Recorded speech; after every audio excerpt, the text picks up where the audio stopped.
Good morning students. तो students, आज हम लोग डिस्कस करेंगे नए टॉपिक को लेकर के इकोनॉमिक्स के सेकंड चैप्टर के लास्ट टॉपिक में। लास्ट वीडियो में हम लोगों ने सेक्टर्स के बारे में पढ़ा था, जो on the basis of economic activity था। उसमें हम लोगों ने पढ़ा था primary sector, secondary sector, then tertiary sector. तो आज की वीडियो में स्टूडेंट्स हम थोड़ा सा आगे चलते हैं, ये जानने का प्रयास करते हैं कि हमारी जीडीपी में, हमारी इकोनॉमी में सर्विस सेक्टर की क्या इंपॉर्टेंस है, उसकी इंपॉर्टेंस के कारण क्या है। तो सबसे पहले हम देखें तो सबसे पहला कारण ये समझ में आता है कि आफ्टर इंडिपेंडेंस हम लोगों के सामने एक सबसे बड़ा चैलेंज था डेवलपमेंट का, क्योंकि इंडिया बहुत दिनों से गुलाम था। गुलामी की वजह से यहाँ पे बहुत सारी चीजें ऐसी थी कि जो लोगों के दिमाग में घर कर गई थी और वो अपने काम नहीं कर पा रहे थे। उनके दिमाग में था कि हम तो उनके दिमाग में गुलामी की दास्तां बाहर नहीं निकल रही। तो इंडिपेंडेंस होने के बाद हमारे यहाँ जब डेवलपमेंट शुरू हुआ, स्पेशली सर्विस के बारे में, तो जो बेसिक सर्विस थी, जैसे हॉस्पिटैलिटी थी, पोस्ट ऑफिसेस थे, एडमिनिस्ट्रेटिव सर्विसेज थी, पुलिस स्टेशन थी, इंजीनियर के ऑफिस थे, टीचर्स थे, पब्लिक हेल्थ सर्विस थी, इंश्योरेंस वाले थे, फाइनेंशियल सर्विस वाले थे। इन सब ने गवर्नमेंट ने इसमें अपना एफर्ट दिखाया और लोगों को इसमें बताया कि आप इन सेक्टरों में आए, तभी हमारे देश का, हमारी इकोनॉमिक एक्टिविटी स्ट्रांग हो सकती है। दूसरी चीज कि जब दूसरा डेवलपमेंट हमारा एग्रीकल्चर सेक्टर में हुआ, क्योंकि उस समय हमारे यहाँ एग्रीकल्चर, क्योंकि आप जानते हैं कि इंडस्ट्रियल सेक्टर तभी रन कर पाएगा जब एग्रीकल्चर सेक्टर स्ट्रांग होगा। जैसे कपड़े की फैक्ट्री तभी कपड़ा बना पाएगी जब कॉटन की क्रॉपिंग होगी। कॉटन की क्रॉपिंग होगी, उसके लिए सपोर्ट सर्विसेज चाहिए।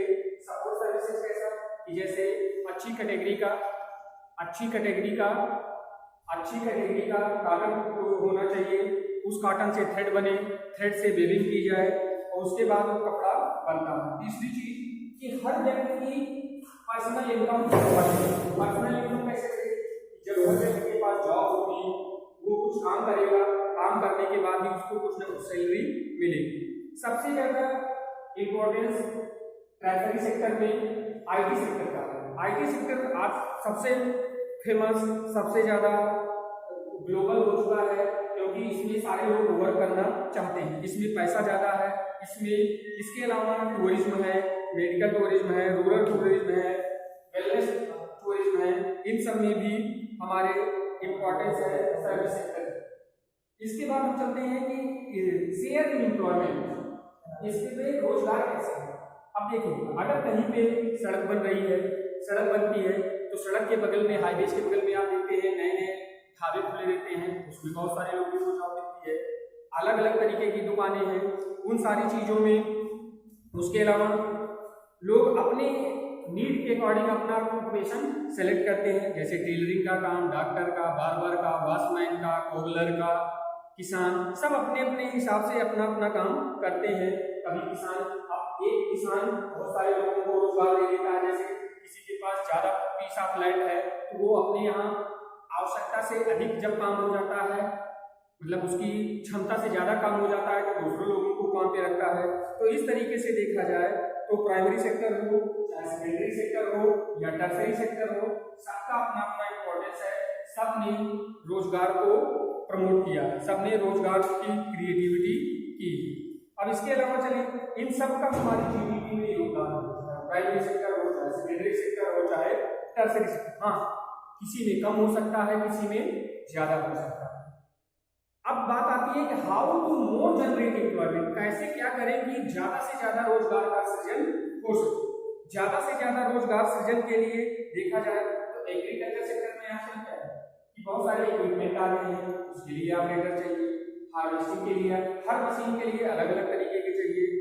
बहुत सारे इक्विपमेंट ऐसे हैं जिनसे हम इंसेक्टिसाइड, पेस्टिसाइड का स्प्रिंकल करते हैं। तो जनरल वे में देखा जाए तो जैसे हमारे यहाँ एक इसमें बुक में दिखाया गया है, एक नाथू सिंह हैं, जो किसान हैं, जो अपनी पूरी फैमिली के साथ अपने खेत में काम करते हैं। ऐसे ही बुक में देखेंगे तो अलग अलग तरीके की कहानियां दी गई हैं। तो उसमें देखेंगे कि एक काम के लिए पूरी फैमिली ऑटोमेटिकली उसमें इन्वॉल्व होती है और वो सब मिलजुल करके अपना वो काम कर रख लेते हैं, चाहे वो इरिगेशन का हो, चाहे हार्वेस्टिंग का हो, या कोई भी खेती का काम हो, वो अपना काम मिलजुल करके करते हैं और अपने एग्रीकल्चर प्रोडक्ट के प्रोडक्शन को इंक्रीज करते हैं। इसमें देखा जाए कि जो नाथू सिंह है, नाथू सिंह ने इरिगेशन सिस्टम जनरेट किया, अच्छी क्वालिटी का HYP सीड्स लाया, फर्टिलाइजर केमिकल वाला यूज किया, बायो फर्टिलाइजर तो यूज ही कर रहा था। इससे क्या हुआ कि उसकी जो प्रोडक्शन थी उसके क्रॉप की वो बढ़ गई, और जब बढ़ गए तो उससे ज़्यादा पैसा मिला, तो ज़्यादा अच्छे तरीके से अपनी लाइफ को सरवाइव करने लगा। हाँ, एक समस्या आती थी नाथूराम, क्या समस्या आती थी नाथूराम, या कोई भी उसमें बुक में जो कहानी दी गई है कि जो भी किसान होते हैं उनको समस्या क्या आती है, फाइनेंशियल। कैसे?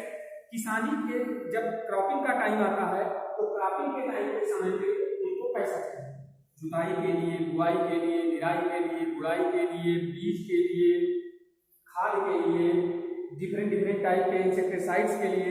तो गवर्नमेंट ने पायस प्रोग्राम चलाया, KCC चलाई, जिससे कि वो डेप्ट के ट्रैप से भी बाहर निकल आए। जब डेप्ट के ट्रैप से वो बाहर निकल आएंगे तो उनका काम अच्छे से होगा। इसी तरीके से तीनों सेक्टर जो हैं वो तीनों सेक्टर अलग अलग तरीके से अलग अलग रूप में एम्प्लॉयमेंट क्रिएट कर रहे हैं। अब बात आती है, जैसे थोड़ा सा एग्जाम्पल समझें, एग्रीकल्चर सेक्टर से रिलेटेड है, कैसे हो करता है। जैसे कुछ किसान होते हैं, अगर उनके पास पीस ऑफ लैंड ज़्यादा है तो अलग अलग तरीके की क्रॉपिंग करते हैं।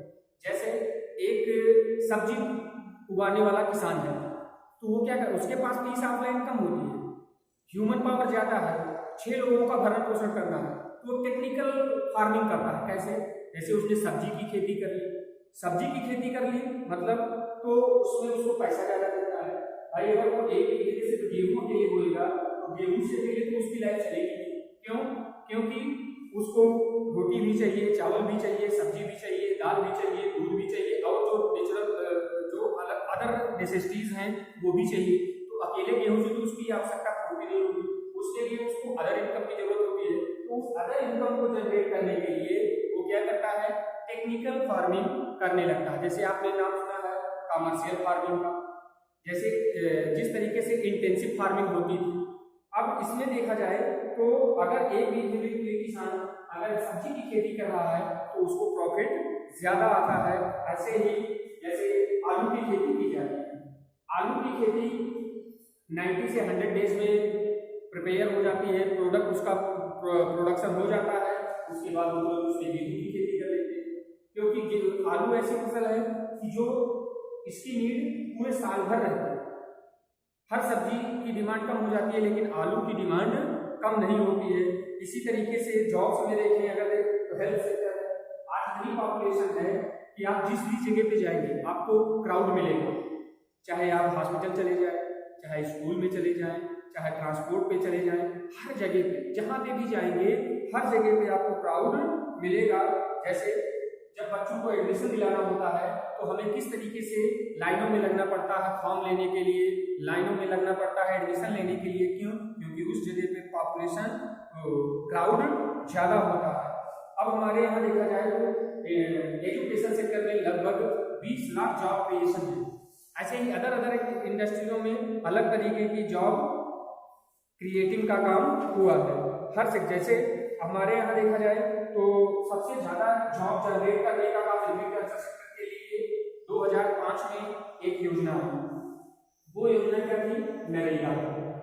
कौन सी योजना थी? नरेगा। नरेगा 2005 जो था plan, the problem of unemployment can not be tackled through long term measures only, hence direct invention through some short term social programme. इसमें नरेगा को एक नरेगा एक लंबा रोजगार नहीं देता, परमानेंट रोजगार नहीं देता। ये एक वैकल्पिक व्यवस्था थी कि जैसे किसान है, किसान अपने खेतों में काम करता है, उसके बाद वो खाली बैठ जाता है। तो गवर्नमेंट ऑफ इंडिया ने क्या किया कि भारत के हर गरीब के लिए कि जिनके पास मास्टर जॉब कार्ड होगा उनको पूरे साल भर में 100 दिन का रोजगार दिया जाएगा। शायद इस समय कुछ बढ़ा दिया गया है, पहले 100 रुपए की इनको वैक्स मिलती थी, अब 202 रुपए की वैक्स हो गई है।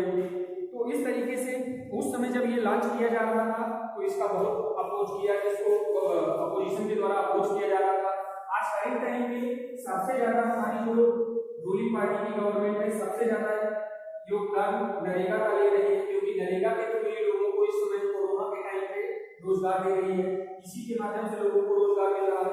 लेकिन उस समय सिचुएशन दूसरी थी, आज का सिचुएशन दूसरी है।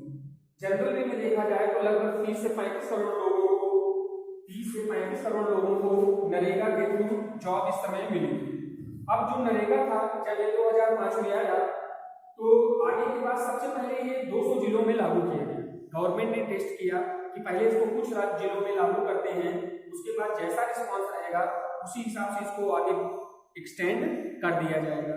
शुरू में ये 200 जिलों में लागू हुई, फिर धीरे धीरे अगले साल 2 साल में भारत के जितने 636 जिले हैं सारे जिलों में लागू कर दिया और आज ये सक्सेसफुली ये प्रोग्राम चल रहा है। बहुत सारे लोगों को इससे आजीविका चल रही है।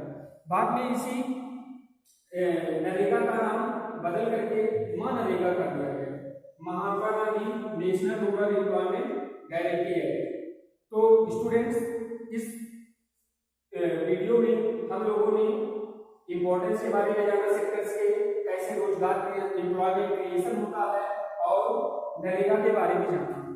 और नेक्स्ट वीडियो में हम लोग इस चैप्टर का जो लास्ट टॉपिक होगा सेक्टर्स में ही होगा। जैसे आपने उसमें इकोनॉमिक एक्टिविटी और नॉन इकोनॉमिक एक्टिविटी पढ़ी थी, ऐसे ही जो नेक्स्ट टॉपिक हमारा होगा वो बेस होगा किस पे, sector on the basis of term of employment. तो ये इकोनॉमिक एम्प्लॉयमेंट पे आज तक का था। तो आज के लिए इतना ही। नेक्स्ट वीडियो में नेक्स्ट टॉपिक के साथ मिलते हैं। Thank you for listening me and watching. Thank you.